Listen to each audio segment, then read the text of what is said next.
அனைவருக்கும் வணக்கம். நம்ம எந்த ஒரு செயலை செய்ய விருப்பப்பட்டாலும், நாளைக்கு செய்யலாம், நாளைக்கு துவங்கலான்ற ஒரு எண்ணம் தான் நமக்கு உடனே ஏற்படும்.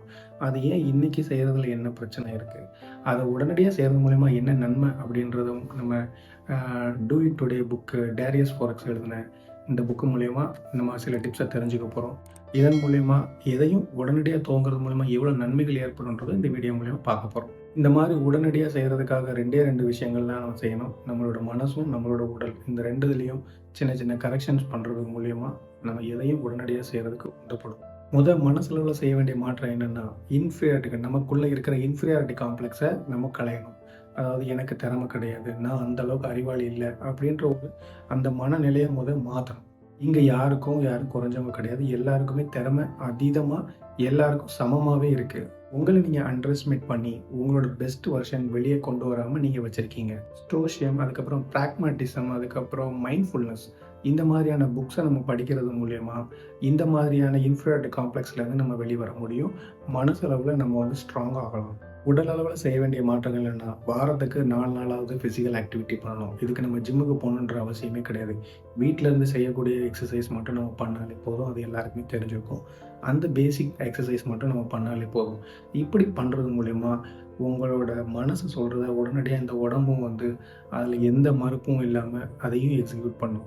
அது இல்லாம மனச ரெடி பண்ணி உடம்பு ரெடி ஆகலன்னா, உடனே நம்ம என்ன ஆகும்னா, நாளைக்கு பார்த்துக்கலாம். நான் சொன்ன நாளைக்கு பார்த்துக்கலான்ற எண்ணம் ஏன் வருதுன்னா, ஏதோ ஒரு ரீசன்னால தான். அதாவது ஃபிசிக்கலா இருக்கும், இல்ல மென்டலா இருக்கும். 2ம் கம்பைன் ஆகும்போது தான் இந்த ப்ரொக்ராஸ்டினேஷன் இல்லாம உடனடியா எக்ஸிக்யூட் ஆகும். இல்லன்னு வைங்களேன், 2ல யாராவது ஒரு ஆள் டயர்ட் ஆயிட்டாங்கன்னா, உடனே அந்த விஷயங்கள் என்ன ஆகும்னா, ஸ்டாப் ஆயிடும்.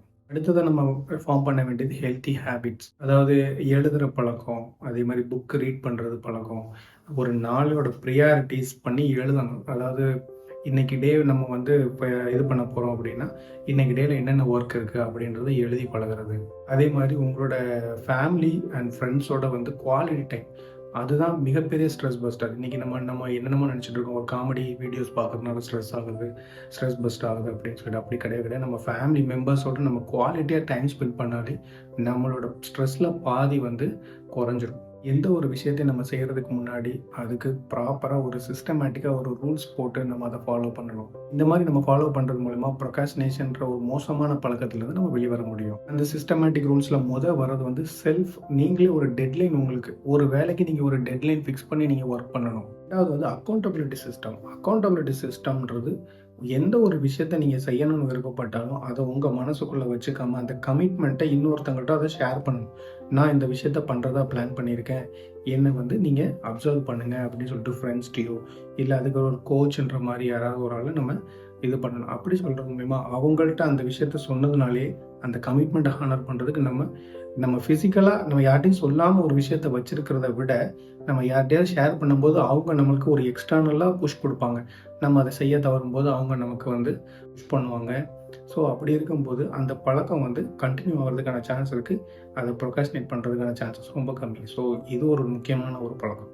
அதே மாதிரி நீங்கள் தேர்ட் நீங்கள் ப்ராப்பர் இன்டர்வல், நீங்கள் ஸ்டடீஸ் பண்ணுறீங்களோ இல்லை ஒர்க் பண்ணுறீங்களோ எல்லாத்துலேயுமே ஒரு ப்ராப்பர் இன்டர்வல் எடுத்து ஒர்க் பண்ணுறது மூலயமா உங்களுக்கு அந்த குவாலிட்டியாக ஒர்க்கு கிடைக்கும். படிக்கிறதுனா ஒரு 1/2 hour to 40 minutes கண்டினியூவாக படிங்க. ஒரு 5-10 minutes ரெஸ்ட் எடுங்க. ஒரு சின்ன இன்டர்வல் எடுத்துக்கோங்க. இப்படி பண்ணுறது மூலயமா ஓவராலாக அதில் அந்த அந்த என்ன ஒர்க் பண்ணுறீங்களோ அதில் ஒரு குவாலிட்டி இருக்கும். படித்ததும் உங்களுக்கு அந்த அளவுக்கு ஞாபகம் இருக்கும். அதை விட்டுட்டு ஸ்ட்ரைட்டாக ஒரு 2 மணி நேரம் 3 மணி நேரம் ஒரே மாதிரி உட்காந்து படிக்கும்போது ஃபஸ்ட்டு 20 minutes 1/2 hour தான் நீங்கள் படித்தது மைண்டில் இருக்கும். அதுக்கப்புறம் நீங்கள் அதை எக்ஸாஸ்ட் ஆயிடுவீங்க. ப்ளஸ் அதுலேருந்து ஃபெடப் ஆயிடுவீங்க. அதனால் ஒரு ப்ராப்பராக ஒரு குவாலிட்டியான ஒரு இன்டர்வல்ஸ் எடுத்து நீங்கள் பண்ணுறது மூலயமா ஒரு அந்த டோட்டல் ஒர்க்குமே ப்ராப்பராக ஃபினிஷ் ஆகும். ஃபோர்த் பார்த்தீங்கன்னா எக்ஸசைஸ். எவ்ரிடே 30 minutes நம்ம டெஃபினட்டாக ஃபிசிக்கல் ஆக்டிவிட்டி, ஃபிசிக்கல் எக்ஸசைஸ் நம்ம பண்ணியிருக்கணும். இது மூலயமா பிளட் சர்க்குலேஷன் உடம்பு ஓவராலாக உங்களோட உடம்பு ஹெல்த்தியாக இருக்கும். பார்த்தீங்கன்னா ஒரு ஹெல்த்தி டயட். எப்போவுமே ஜங்க் ஃபுட்டு இந்த மாதிரி விஷயங்களை அவாய்ட் பண்ணிவிட்டு ஒரு ஹெல்த்தியான ஃபுட்டு ஹேபிட்டை ஃபுட் ஸ்ட்ரக்சர் நமக்கு தேவை. இன்றைக்கி நீங்கள் இந்த மாதிரி ஜங்க் ஃபுட் சாப்பிட்றவங்களுக்கு நிறைய பேர் தோணலாம், நல்லா தான் இருக்குது சாப்பிட்றேன், எனக்கு ஒன்றும் இல்லைன்னு. பட் இப்போ ஒன்றுமே ஆகாது. நீங்கள் சாப்பிட்ற ஒரு ஜங்க் ஃபுட்ஸ் எல்லாமே 50+ ஆனதுக்கப்புறம் அது ஒன் பை ஒன்னாக உங்களுக்கு ஞாபகப்படுத்தும். அன்றைக்கி நீங்கள் சாப்பிட்டீங்கல்ல, அதுக்கு இது வச்சுக்கோங்கன்னு சொல்லிட்டு ஒவ்வொரு டிசீஸாக நமக்கு கிடைக்கும். அதனால் தயவு செஞ்சு இன்னைக்கு உங்களுக்கு ஒண்ணும் ஆகலன்ற ஒரு கணக்குல ஜங்க் ஃபுட்ஸ்லாம் சாப்பிடாதீங்க. அது ஃப்யூச்சர்ல அது வட்டியும் முதலுமா உங்களுக்கு கண்டிப்பா குடுக்கும். அடுத்து வந்து மோஸ்ட் இம்பார்ட்டன்ட் வந்து இன்டர்னல் மோட்டிவேஷன். உங்களுக்கு வந்து எப்பவுமே ஒரு பாசிட்டிவ் ஆட்டிட்யூட்ல நீங்க இருக்கணும். அந்த பாசிட்டிவ் மனசு தான் ரொம்ப முக்கியம். ஏன்னா, இந்த மனசு தான் வந்து ஒரு கார் இன்ஜின் மாதிரி. இது வந்து டிரைவ் ஆகும்போது தான் மத்த பார்ட்ஸ்லாம் வந்து உங்களுக்கு வந்து ப்ராப்பரா டிரைவ் ஆகும். இந்த இன்ஜின்லயே ப்ராப்ளம்னா உங்களுக்கு வந்து கொஞ்சம் கூட நகராது. அதனால நீங்க எல்லா ஆக்டிவிட்டியும் பண்றீங்கன்னா, இதுதான் மெயின் கோர். இத வந்து 100% மோட்டிவேட்டடா அதே மாதிரி அ ரொம்ப மோட்டிவேட்டடா இருக்கணும். பிளஸ் பாசிட்டிவ் திங்கிங்கோட இருக்கணும். எத பத்தி நெகட்டிவ்ன்ற ஒரு ஆட்டிட்யூட் ஒண்ணுமே உள்ள வரக்கூடாது. பேருக்கு வந்து ஒரு கான்சன்ட்ரேட்டே என்னால பண்ண முடியல. எப்போ ஒரு விஷயத்த கான்சன்ட்ரேட் பண்ணணும்னு உட்கார்ந்திருப்பேன், அப்பதான் வந்து நெறைய தாட் எல்லாமே உள்ள ஓடும். நெறைய டைவர்ட் ஆவேன் அப்படின்னு சொல்லிட்டு நெறைய பேர் சொல்லுவாங்க. அதுக்கு காரணம் வேற யாருமே இல்ல, நம்ம தான். உங்க கண்ணு முன்னாடி வர்றது வேற ஒண்ணும் கிடையாது. நீங்க கன்சியூம் பண்ண அந்த சோசியல் மீடியாவா இருக்கட்டும், அந்த நெகட்டிவ் இம்பேக்ட் அந்த இது ஃபுல்லாவே என்ன ஆகும்னா, நீங்க ஃப்ரீ டைம்ல இருக்கும்போது அது ஒரு பிக்சர் மாரி அது ஓடும். அதனால தான் நான் இப்ப கொஞ்ச நேரத்துக்கு முன்னாடி சொன்னேன் இல்லையா, எந்த அழுக்கும் உள்ள வரக்கூடாதுன்னு சொல்லிட்டு. நீங்க அத எவ்வளோக்கு எவ்வளோ குறைக்கிறீங்களோ, அந்த அலப்பாயிர மனசும் அது குறையும் உங்களுக்கு. நீங்க பார்க்குற Instagram ரீல்ஸா இருக்கட்டும், நெகட்டிவ் ஆர்டிகிள்ஸா இருக்கட்டும், நெகட்டிவா பேசுற காசிப்ஸா இருக்கட்டும், இது எல்லாமே நீங்க வந்து கொஞ்சம் சைலன்ட்டா இருக்கிற நேரம் தான் எல்லாம் உங்க கண்ணு முன்னாடி ஓடும். இந்த குப்பை இதுக்குள்ள குப்பை ஏறும்போது ஆட்டோமேட்டிக்கா அது உங்கள டிஸ்டர்ப் பண்ணிட்டே இருக்கும். அதேமாரி மனசும் வந்து ஒரு சுத்தமான, ஒரு வளமான நிலம் மாதிரி. நீங்க இந்த மாரியான விஷயங்கள கொண்டு போய் அதில கொட்னா, அங்கருந்து வளரக்கூடியதும் விஷமா தான் வளரும். அதனால தான் நல்ல தாட்ஸ மட்டும் நீங்க இது பண்ணுங்க. மொத்தத்தில நீங்க வந்து நல்ல உடனே நான் வந்து என்ன சொல்றது, புத்தர் மாரி நீங்க மாற வேண்டாம். அட்லீஸ்ட் இதுலருந்து தூரம் இருந்தாலே போதும். ஆட்டோமேட்டிக்கா நீங்க நல்லவங்களா நான் சொல்ற இந்த மாரி இந்த ரீல்ஸ் இந்த மாரி விஷயங்கள்லருந்து நீங்க ஒரு 1 மந்த் தள்ளி இருந்து பாருங்க. சோசியல் மீடியா பார்க்காம, இந்த நியூஸ் பார்க்காம, இந்த மாரியான விஷயங்கள்லருந்து அவாய்ட் பண்ணீங்கனாலே போதும். ஆட்டோமேட்டிக்கா வந்து உங்களோட அலைப்பாயுற விஷயங்கள் குறைய ஆரம்பிச்சுரும். ஆட்டோமேட்டிக்கா நல்ல நல்ல விஷயங்கள மட்டும் யோசிங்க. அந்த நல்ல நல்ல விஷயங்கள் தான் உங்களோட மனசுலயும் பிறக்கும். அதனால இந்த 2 நிமிஷத்துக்கு ஒரு தடவ மொபைல் செக் பண்ற பழக்கத்த விட்டுட்டு, அதெல்லாம் தூர வச்சுட்டு, லைஃப்ல எந்த லெவலுக்கு போணும்? நமக்குள்ள என்ன டேலண்ட் இருக்கு? அத பத்தி யோசிச்சு, நீங்க அந்த ட்ராக்ல டிராவல் பண்ணி ஃபியூச்சர்ல என்ன ஆகலாம்? அத யோசிங்க. நேரம் வந்து செலவானதுக்கு அப்புறம் மீட்க முடியாத ஒண்ணு. நேரத்த நம்ம சரியா உபயோகப்படுத்துறது மூலியமா, நமக்கு கிடைக்கக்கூடிய நன்மை, அதை எப்படி சரியா உபயோகப்படுத்துறது? இந்த 2 விஷயத்தையும் நம்ம பார்க்கலாம். நேரத்த சரியா நீங்க உபயோகப்படுத்துறது மூலியமா, சாதாரண மக்கள விட ஒரு ஸ்டெப் நீங்க ஃபார்வர்டா தான் இருப்பீங்க. உங்களுடைய தொழில் வாழ்க்கை நல்லபடியா போகும். நெறைய நீங்க சம்பாதிப்பீங்க. மத்தவங்க பார்க்குற வேலைய விட நீங்க அதிகமாவே பார்ப்பீங்க. நெறைய கத்துக்கிட்டும் இருந்திருப்பீங்க.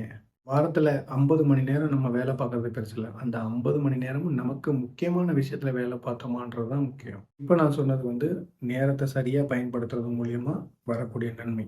அதே வந்து நேரத்த சரியா பயன்படுத்துறதுக்கு என்ன பண்ணலாம் அப்டின்னா, நீங்க ரெகுலரா செய்யக்கூடிய வேலைகள எழுதி வைங்க. ஒரு நாள் என்டையர் டே நீங்க என்ன பண்ண போறீங்க? நீங்க ஆஃபீஸ் உங்களுக்கு தெரியும் இல்லையா? ஒரு நாள் ஃபுல்லாவே அந்த நாள்ல என்ன பண்ண போறீங்கன்றத எழுதி வச்சுட்டு, அத திரும்ப ரீட் பண்ணுங்க. ரீட் பண்ணிட்டு, இந்த ஒரு விஷயத்த நான் அவாய்ட் பண்றது மூலியமா என்னோட புரொடக்டிவிட்டி ஏதாவது அஃபெக்ட் ஆகுமா? எனக்கு இதனால ஏதாவது பிரச்சனை வருமா? இந்த வேலைய நான் செய்யாம விட்டா என்ன ஆகும்? பாருங்க.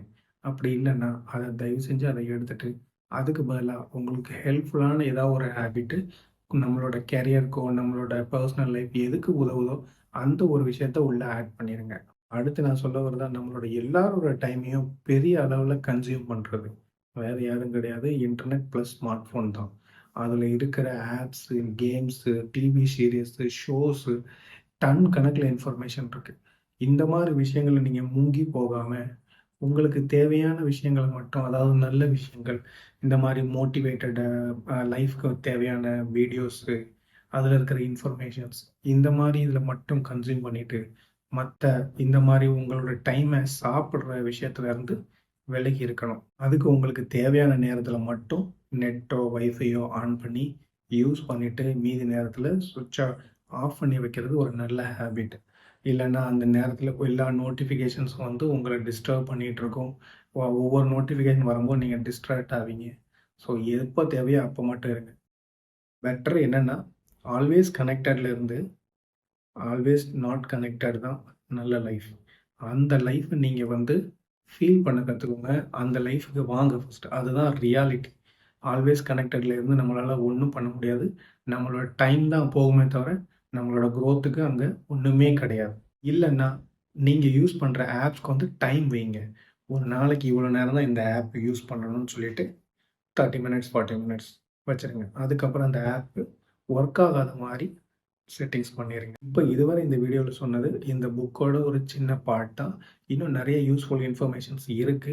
லென்த்தியா சொல்றதுனால உங்களுக்கு நெறைய எதுவும் பார்க்க முடியாதுன்றனால நான் ஷார்ட்டா உங்களுக்கு போடுறேன். இந்த வீடியோல நெறைய இன்ஃபர்மேஷனான விஷயங்கள் உங்களுக்கு தெரிஞ்சிருக்கும்னு நான் நம்புறேன். அடுத்த வீடியோல அடுத்த இன்ஃபர்மேஷன்ஸ் உங்க கூட ஷேர் பண்றேன். தேங்க் யூ ஃபார் வாட்சிங்.